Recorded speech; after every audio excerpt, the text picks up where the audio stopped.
Hello दोस्तों, आपका अपना चैनल मौर्या बायोलॉजी क्लास में आप सभी स्टूडेंट का स्वागत है। जैसे कि आपको तो पता था बच्चों कि रेगुलर कंटिन्यू वीडियो आप लोगों को फ्री क्रैश कोर्स के माध्यम से पढ़ाया जा रहा था, जिसमें आप लोगों को 7 लेक्चर कंप्लीट ये 8 लेक्चर कंप्लीट था बच्चों। अच्छा, आज 9वां लेक्चर होगा ना प्यारे बच्चों।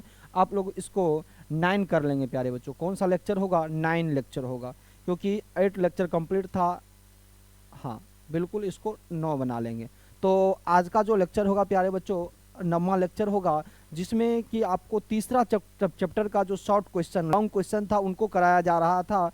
और जिसमें कि आपको लॉन्ग क्वेश्चन और शॉर्ट क्वेश्चन बहुत सारा हो चुका था, कुछ कुछ बचा हुआ, तो उस पर डिस्कस कर लेते हैं कौन कौन सा लॉन्ग शॉर्ट क्वेश्चन बचा हुआ है। आइए हम सभी शॉर्ट क्वेश्चन को एक एक करके जानते हैं। जहाँ तक हो चुका था उससे अगला क्वेश्चन होगा। अगला क्वेश्चन जो होगा, आइए हम लोग जान लेते हैं अगला क्वेश्चन कौन सा क्वेश्चन होगा आज 9वां लेक्चर के अंदर। और आपको फोकस करना है प्यारे बच्चों 95 प्लस। और आज का अगला क्वेश्चन आपके स्क्रीन पर है प्यारे बच्चों, यानी रखिएगा, विरेचन यानी टेस्टिस शरीर से बाहर क्यों रहता है? इस स्टेज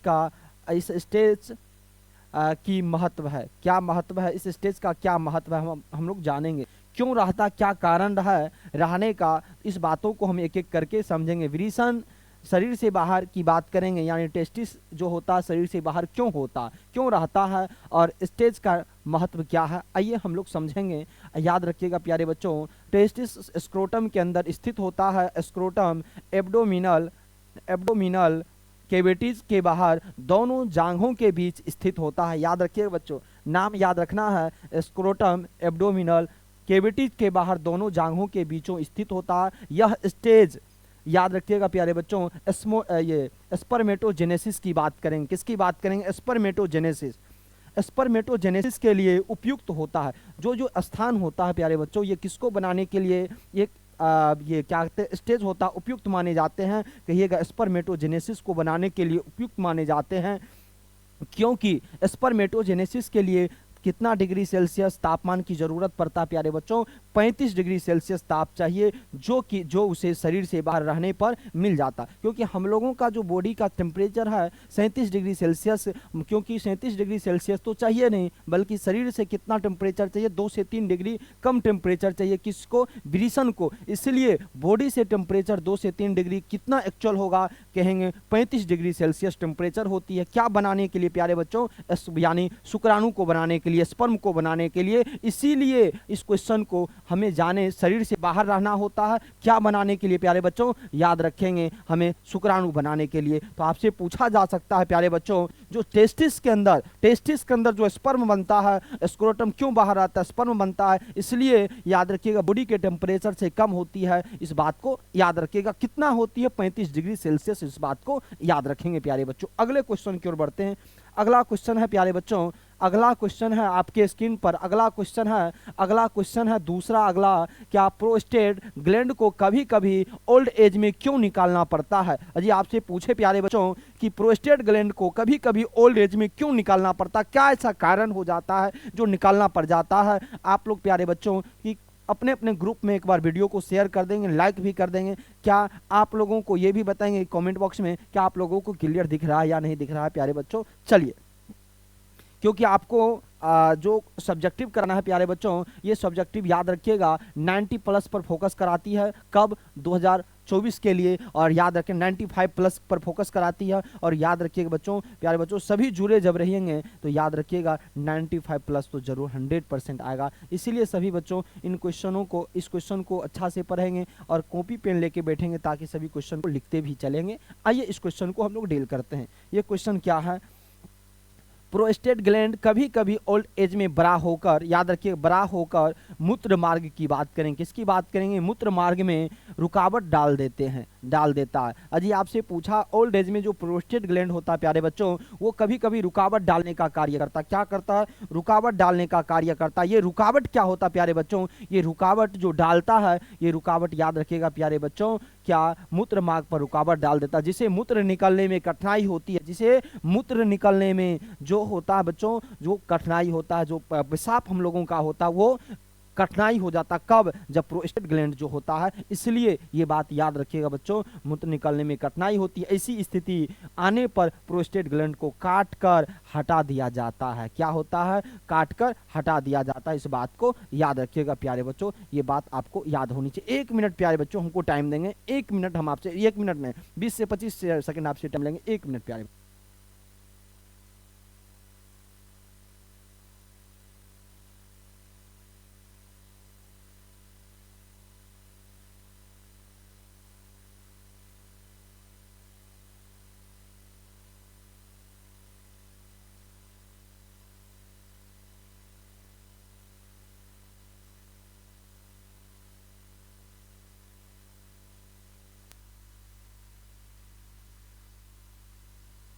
स्टार्ट किया जाए प्यारे बच्चों।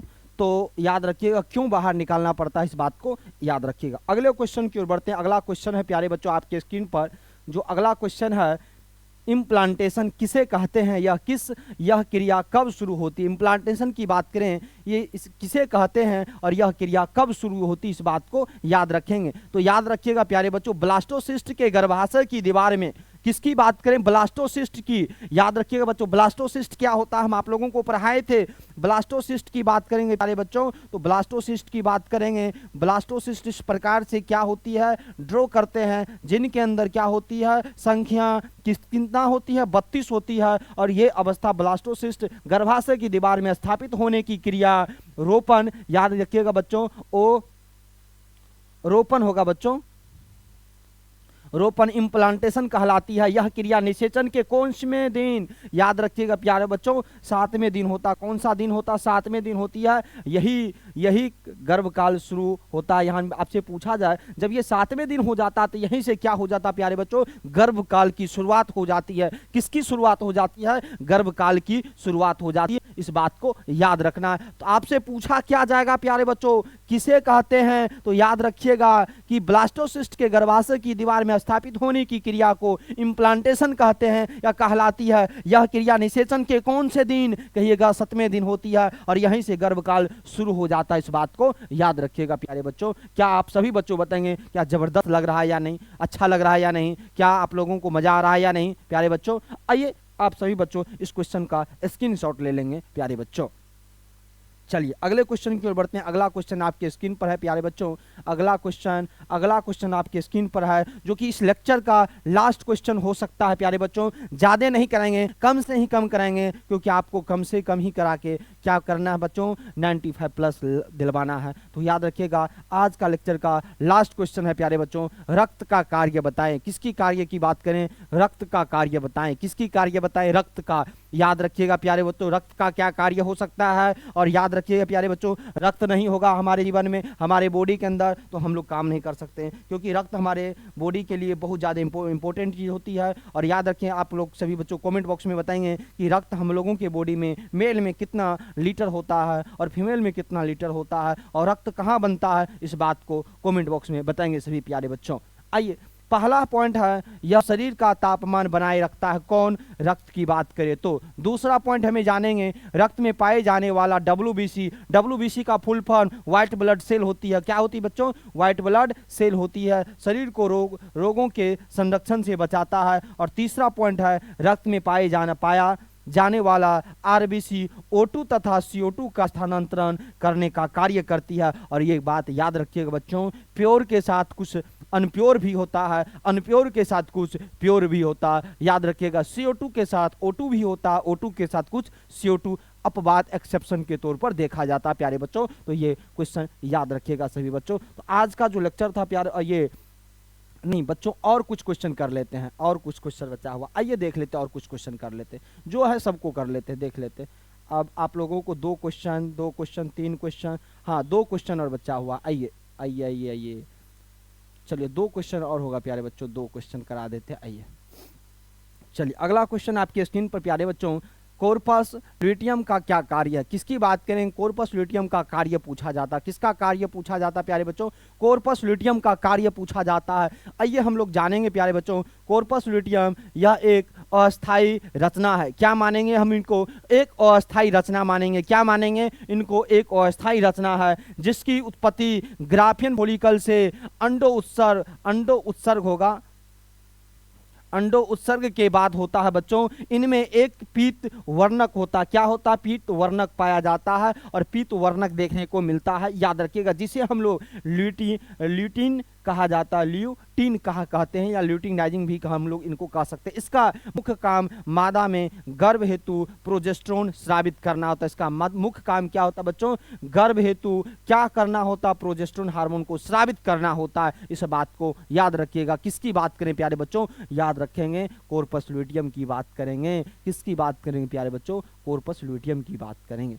अगले क्वेश्चन की ओर बढ़ते हैं। अगला क्वेश्चन है आपके स्क्रीन पर, जो कि 5 नंबर का क्वेश्चन होगा बच्चों। इस चैप्टर का 5 नंबर का क्वेश्चन पर हम लोग थोड़ा ज़्यादा से इस पर थिंकिंग करेंगे और अच्छा से तरीका से समझेंगे और इसको बेहतरीन ढंग से कैसे समझा जाए, इन पर हम लोग एक एक कर चर्चा कर लेते हैं। आइए प्यारे बच्चों, कैसे इसको समझा जाए। क्या कहता, मासिक चक्र क्या है, पहला पॉइंट हमें समझेंगे। मासिक चक्र क्या है, किस पर बात करेंगे, मासिक चक्र क्या है, इसके विभिन्न फेज का वर्णन करें। इनके अंदर जितना भी फेज होता है, जितना भी क्रियाएं होती हैं, सभी क्रियाओं को एक एक करके हमें समझना होगा, एक एक करके हमें जानना होगा। तो मासिक क्रिया की चक्र की बात करें तो बच्चों याद रखिएगा, मासिक चक्र एक कर्मिक अवस्था मानी जाती है। कौन सा अवस्था मानी जाती है, कर्मिक अवस्था। कौन सी अवस्था, कर्मिक अवस्था, जो प्रत्येक स्त्री में यौवनारंभ मतलब क्या, कब से वो मां बन सकती, इसकी बात करें, यानी प्यूबर्टी एज की बात करें, में शुरू होती है। यह चक्र 28 दिनों में पूरा होता है।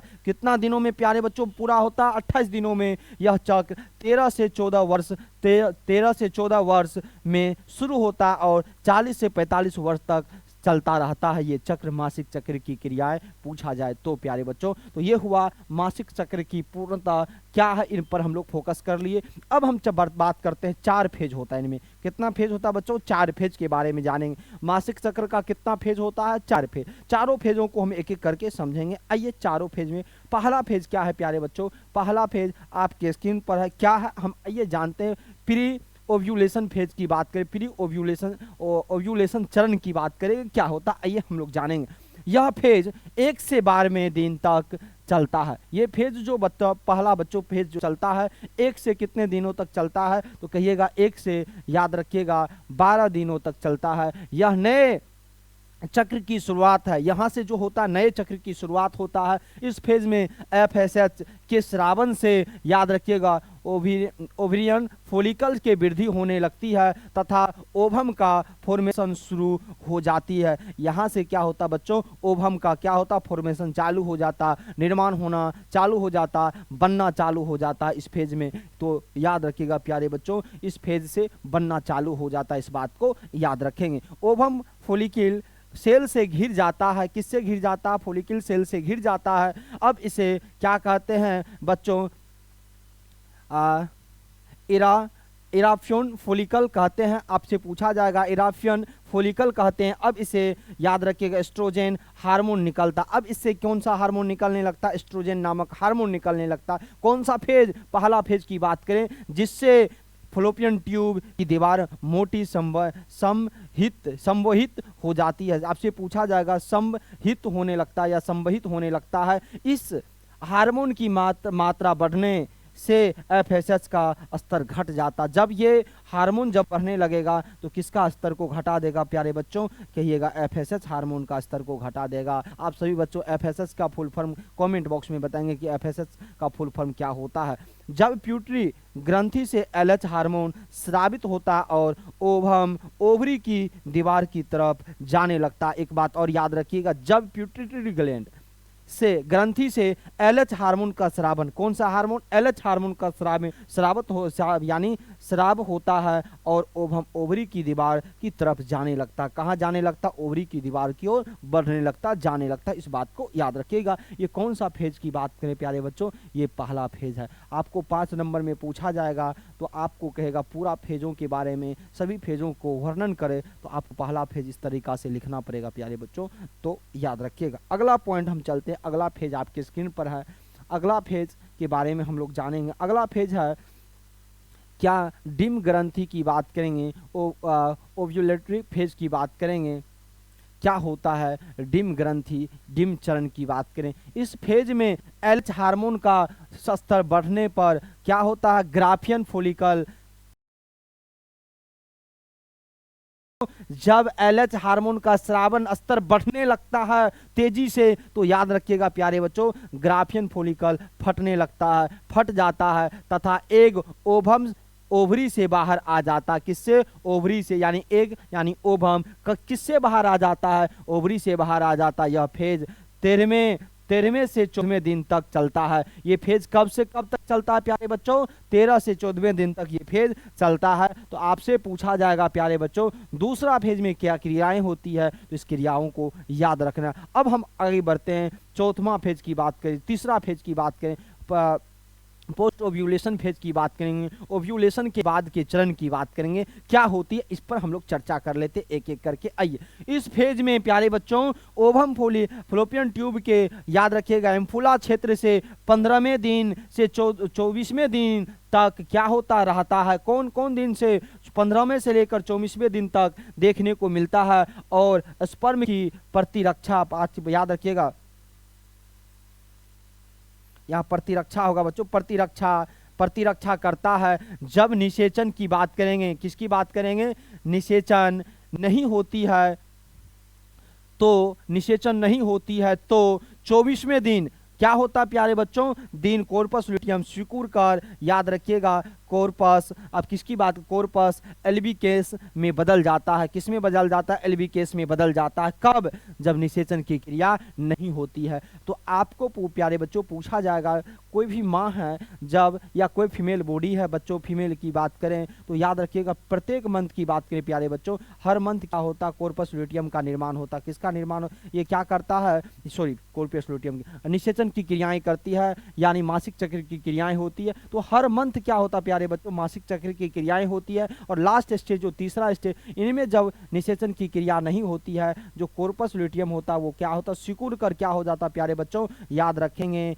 कॉर्पस एल्बिकेस में बदल जाता है। ये कब, जब निषेचन नहीं होता है तब की बात कर रहे हैं प्यारे बच्चों। अब आपको लास्ट फेज पढ़ना है इसके अंदर, और लास्ट फेज क्या है प्यारे बच्चों, आइए हम लोग लास्ट फेज को जान लेते हैं। इस ब्लीडिंग फेज की बात करेंगे, क्या होता है यह फेज 25वें दिन से 28वें दिन तक चलता है। कब से कब चलता है बच्चों, याद रखिएगा 25वें दिन से लेकर कब तक चलता है, 28वें दिन तक चलता है। याद रखिएगा इस फेज में सभी हार्मोन का स्तर गिर जाता है। ये जो फेज स्टार्ट होता है प्यारे बच्चों, इस फेज में जितना भी हार्मोन होता है, यो सभी हार्मोन के स्तर क्या होता है, बिल्कुल कम हो जाता है, नॉर्मल हो जाता है, बिल्कुल कम की ओर चले जाता है, बिल्कुल अस्थिर हो जाता है।